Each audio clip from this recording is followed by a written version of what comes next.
योगेंद्र यादव से बात करूंगा। देश के जाने माने सेफोलॉजिस्ट रहे हैं, अब राजनीतिक और सामाजिक कार्यकर्ता के तौर पर जमीन पर काफी घूमते भी हैं, खुद एक नेता भी हैं। स्वागत योगेंद्र जी। क्या आप राजेश राम की बात से सहमत हैं? क्या जमीन पर वाकई 3 करोड़ नाम कटने की ये आशंका आपको भी है क्या? मानक भाई, ये जो SIR नामक प्रक्रिया चल रही है उसकी एक कागजी हकीकत है और एक जमीनी हकीकत है। कागजी हकीकत ये कहती है कि 88% लोगों ने फॉर्म भर के जमा कर दिए।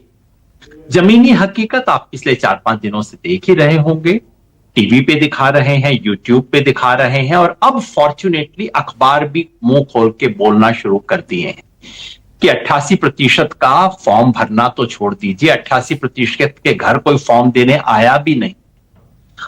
जमीनी हकीकत यह है कि लोगों को पता नहीं फॉर्म भरे जा रहे हैं। कागज कहता है कि BLO लोगों के घर घर जाएंगे। जमीनी हकीकत बता रही है कि कोई BLO बेचारा पेड़ के नीचे बैठा है, कोई अपने कमरे के अंदर बैठ के रात रात जग के फॉर्म भर रहा है।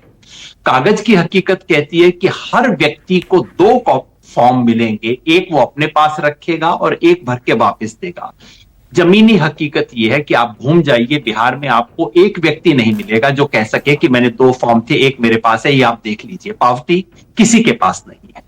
कागजी हकीकत कहती है कि आपको फॉर्म में फोटो लगाना है, सिग्नेचर करना है, फला फला फला दस्तावेज देने हैं। जमीनी हकीकत यह है कि 60, 70, 80% फॉर्म बिना किसी दस्तावेज के भरे जा रहे हैं। कागजी हकीकत यह है कि आपको 1 तारीख के बाद से मौका दिया जाएगा, आप दस्तावेज जोड़ सकते हैं। जमीनी हकीकत यह है कि अब यह सारा मामला किसी एक लोकल इंक्वायरी के बेसिस पे होगा जो कि स्थानीय अधिकारी तय करेगा। कागजी हकीकत में यह SIR माने सिर है और जमीनी हकीकत में यह सिरफिरा आदेश है। यह बिल्कुल वोटबंदी है।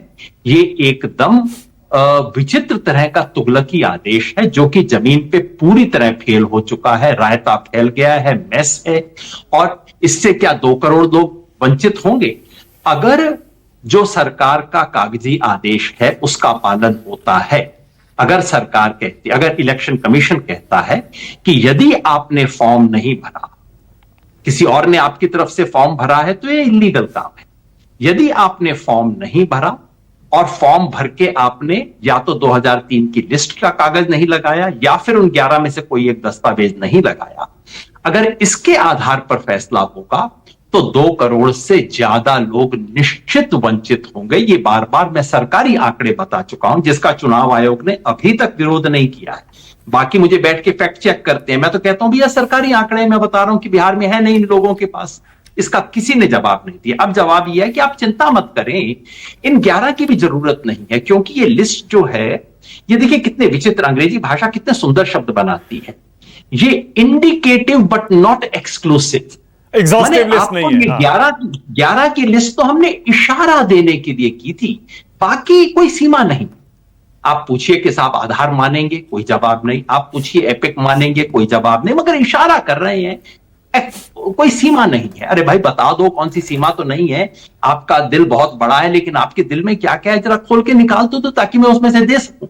नहीं साहब, ये एक्सक्लूसिव नहीं है। हम कुछ भी फैसला, जिसका मतलब है कि अफसर की जो इच्छा होगी, जिसका मतलब है कि रूलिंग पार्टी की तरफ से जो इशारा आएगा वो होगा। ये एकदम सबसे बड़ा फर्जीवाड़ा हो रहा है इस वक्त, हम सबकी आंखों के सामने हो रहा है।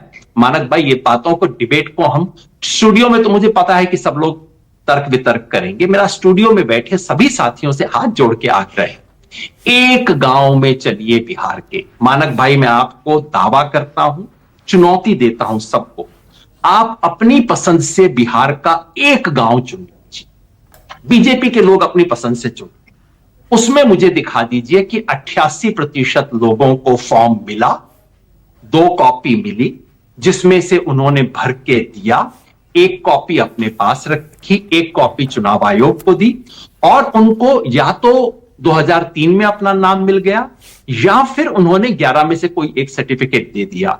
अगर बीजेपी की पसंद से चुने हुए गांव में अगर 88% लोग मिल जाएं, आप पटना शहर का मोहल्ला चुन लीजिए, अगर मिल जाए तो मैं आपके शो पे आके बीजेपी के साथियों को सलाम करूंगा और इलेक्शन कमीशन को सलाम करूंगा। योगेंद्र जी, बेकार में टीवी में बैठ के हम क्या क्या बातें बनाते रहते हैं। ओके योगेंद्र जी, अब इलेक्शन कमीशन की प्रेस रिलीज कहती है, ठीक है, आप 83 या 88% के आंकड़े को मत मानिए। इलेक्शन कमीशन की प्रेस रिलीज कहती है कि हमने 35,69,000 नाम ऐसे पकड़े हैं जो या तो जिनकी मृत्यु हो चुकी है, या जो शिफ्ट हो चुके हैं, या फिर जो जिनकी डबल एंट्री थी, यहां भी थी और किसी दूसरे स्टेट में भी थी।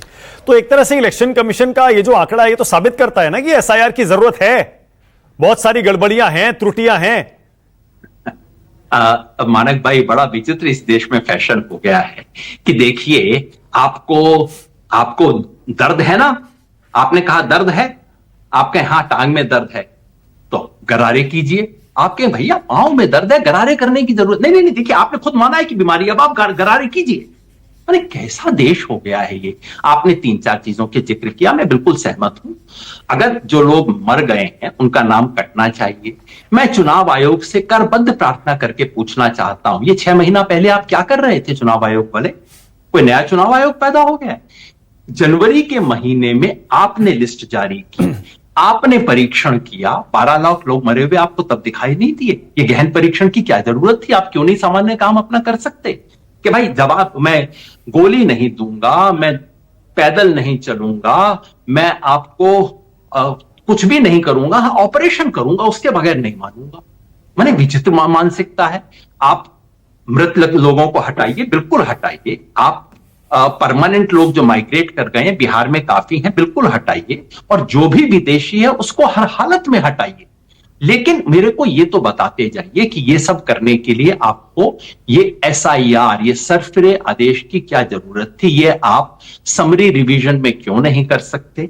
ये मेरे को एक और बात समझा दीजिए। डुप्लीकेट नाम निकालने के लिए एसआईआर नामक प्रक्रिया का डुप्लीकेट नाम निकालने से क्या संबंध है? मानक भाई, आप मेरे से 10 सर्टिफिकेट ले लीजिए, मैं वो सारे सर्टिफिकेट आपको अपने गांव में भी दे दूंगा और वही सर्टिफिकेट की कॉपी मैं दिल्ली में भी जमा कर दूंगा। कैसे रोकोगे आप डुप्लीकेट फॉर्म? अच्छा ठीक है, डुप्लीकेट को रोकने का एक ही तरीका है जिसका एसआईआर से कोई संबंध नहीं है। एक चीज वो है कि आधार कार्ड को आप एपिक से लिंक कीजिए, जो चुनाव आयोग कर ही रहा है। ठीक है योगेंद्र जी, बीमारी और दवाई का कोई तो संबंध होना चाहिए ना मेरे भाई। ठीक है योगेंद्र जी, आपने कहा कि रूलिंग पार्टी के हैं सारे के सारे, ये जो गवर्नमेंट एम्प्लॉइज हैं, सरकारी कर्मचारी हैं, ये तो सरकार के दबाव में। मैं नहीं कहता। आपने अभी इशारा किया, आपने अभी इशारा किया ना कि जमीन पर जो बीएलओज और जो बाकी लोग काम कर रहे हैं इलेक्शन कमीशन के, वो सारे रूलिंग पार्टी के हिसाब से ही काम करेंगे। आपने ये इशारा किया ना अभी, क्योंकि आपने कहा कि उनको इतनी सारी ताकत देना सही नहीं है, उनके दबाव में काम ये कहना बेचारा। देखिए, बीएलओ तो शिकार, जैसे बिहार का साधारण वोटर शिकार है, उसी तरह से वो बेचारा बीएलओ भी शिकार है। नहीं, मैं दूसरी बात कह रहा हूं योगेंद्र जी। चलिए, मैंने मान लिया कि बिहार में एनडीए की सरकार है तो वहां पर बीजेपी जेडीयू के दबाव में वहां का कर्मचारी काम करेगा। जब बंगाल में जाएंगे तो वहां किसके दबाव में काम करेगा? तमिलनाडु में जाएंगे तो वहां किसके दबाव में काम करेगा? चुनाव आयोग के दबाव में काम करेगा। जो सीईओ होता है स्टेट का, वो राज्य का आईएएस अफसर होता है, लेकिन राज्य सरकार के प्रति जीरो जवाबदेही उसकी होती है।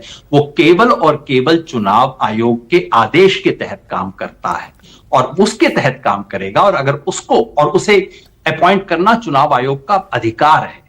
तो बिहार में नहीं योगेश जी, ये देखिए, मैं एक चुटकुला सुन रहा था, एक चुटकुला तो सुन लीजिए आप। हाँ। कल मैंने एक व्हाट्सएप पे चुटकुला देखा, मतलब हंसी भी आई और मुझे शर्म भी आई। चुटकुला ये था कि चुनाव आयोग ने इन अफवाहों का खंडन किया है कि हमारा बीजेपी से मर्जर हो गया है और कहा है कि हम बाहर से समर्थन करेंगे, हम अंदर नहीं जाएंगे। अब पढ़ के हंसी भी आई, रोना भी आया। क्या स्थिति हो गई है? अब योगेश जी देखिए, नहीं, अब आप जाती कर रहे हैं, आप जाती कर रहे हैं। आपने कहा तमिलनाडु में जब एसआईआर होगा तो वहां का सीईओ चुनाव आयोग के लिए काम करेगा, लेकिन बिहार में जो हो रहा है वहां का रूलिंग पार्टी के दबाव में काम करेगा। सर, ऐसे थोड़े होता है। नहीं सर, देखिए, मैं सिंपल बात फिर आपको आराम से बता दूं। हाँ। नहीं, मैं कह रहा हूं कि मामला राज्य सरकार का नहीं है। बिहार में भी राज्य सरकार, असली मामला है कि इस देश का चुनाव आयोग अब एक निष्पक्ष संस्था की तरह काम नहीं कर रहा है। जिस भी राज्य में होगा चुनाव आयोग के दबाव में होगा, और चुनाव आयोग के दबाव का मतलब है केंद्र की सत्ताधारी दल का दबाव। यह बात मुझे बहुत खेद के साथ और दुख के साथ कहनी पड़ रही है। और इसलिए तमिलनाडु में यह हो सकता है कि क्योंकि स्थानीय अफसरों पे कुछ कंट्रोल होगा तो उस हद तक नहीं हो पाएगा। Okay. वो ठीक है, तमिलनाडु में उतना नहीं हो पाएगा और बंगाल में उतना करने में दिक्कत होगी, खूब होगा, और वहां गवर्नर भी उतरेंगे मैदान के अंदर जैसा कि हमेशा उतरते हैं, ये सब खेल होगा। लेकिन अंततः ये याद रखिए, सीईओ को आदेश इलेक्शन कमीशन का होता है, सीएम का नहीं। ठीक है, ओके, आखिरी सवाल योगेंद्र जी, एक सवाल और बस। योगेंद्र जी, एक कॉमन सेंस ये कहती है कि क्यों ना इंतजार कर लिया जाए। इलेक्शन कमीशन बार बार ये कहता है कि भैया रुक जाओ, प्रक्रिया पूरी होने दो, अभी क्लेम्स का टाइम आएगा, ऑब्जेक्शंस का मौका दिया जाएगा सबको, उसके बाद अपील भी की जा सकती है। क्या जो लोग विरोध कर रहे हैं एसआईआर का, वो जल्दबाजी कर रहे हैं क्या योगेंद्र जी? क्यों ना प्रक्रिया पूरी होने दी जाए और उसके बाद देखा जाए कितने फॉर्म सबमिट हुए, कितने नाम कटे, कितने नाम शामिल हुए, कितने दस्तावेज मिले, कितने नहीं मिले? मानक भाई, प्रक्रिया तो पूरी होगी। हमने तो सुप्रीम कोर्ट में भी ये नहीं कहा कि प्रक्रिया को आधे रास्ते में रोक दीजिए, बिल्कुल गलत बातें कही गई। हमने कहा कि प्रक्रिया तो पूरी होगी ही होगी। सवाल ये है कि उस प्रक्रिया के में जो कुछ खामी आज हमारे को आंख के सामने दिख रही, जो गांव गांव से रिपोर्ट आ रही है कि बीएलओ घर में बैठ के उन लोगों का फॉर्म भर रहा है जिन्हें पता भी नहीं है, फॉर्म खाली है, सिर्फ व्यक्ति का नाम, पिता का नाम और झूठे सिग्नेचर वो भरे जा रहे हैं। क्या उसके बारे में बोलना चाहिए कि नहीं बोलना चाहिए? क्योंकि वो फॉर्म मुझे बाद में दिखाए नहीं जाएंगे। अगर चुनाव आयोग ये कहते कि हाँ 25 तारीख के बाद जितने भी फॉर्म अपलोड किए हैं हम पब्लिक डोमेन में डाल देंगे, मैं बिल्कुल इंतजार करूंगा, क्योंकि मैं दिखा दूंगा एक भी गांव में सच्चे नहीं है ये सारे फॉर्म। तो बिल्कुल। और दूसरा, मुझे कृपया ये बता दीजिए कि जिस व्यक्ति ने 11 में से कोई भी एक अटैच नहीं किया है, उसकी 1 तारीख के बाद किस तरह से जांच की जाएगी? चुनाव आयोग अभी भी स्पष्ट उत्तर नहीं दे रहा है। अगर स्पष्ट उत्तर आप दे दें कि कोई बात नहीं, आपने नहीं दिया, आपको 1 महीने का समय दिया जाएगा इनमें से कोई भी एक सर्टिफिकेट देने का। और यदि इनमें से कोई भी सर्टिफिकेट आपके पास है ही नहीं, जो कि अंदाजन बिहार के 40% लोगों के पास नहीं है, तो आपको ये 2-3 और सर्टिफिकेट देने का मौका दिया जाएगा। ठीक है, ओके योगेंद्र जी, ऑलराइट, तो बात हो सकती है। ठीक है, थैंक यू सो मच, बहुत धन्यवाद योगेंद्र यादव राष्ट्र की बात से जुड़ने के लिए। इंतजार इलेक्शन कमीशन के एफिडेविट का भी करना है, जो कि 21 जुलाई तक उसे सुप्रीम कोर्ट में देना है।